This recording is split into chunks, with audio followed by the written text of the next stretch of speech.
This is the Exponential Distribution Interactive Calculator, which computes probability functions and statistical parameters for exponential distributions. Let's explore the inputs. First, we have a drop-down menu for calculation mode with 6 options. Probability density function PDF, cumulative distribution function CDF, survival function S of t, quantile inverse CDF, hazard rate function, and mean, variance, and standard deviation.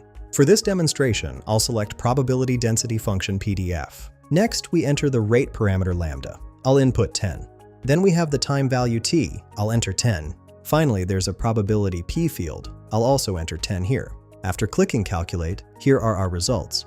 The PDF f of t equals 0.00.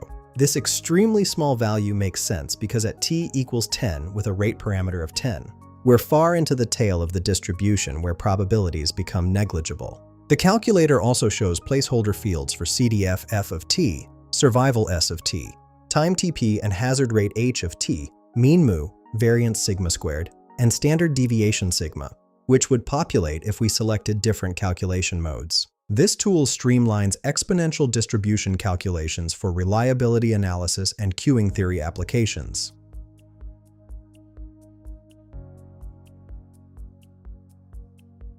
Find the link in the description below.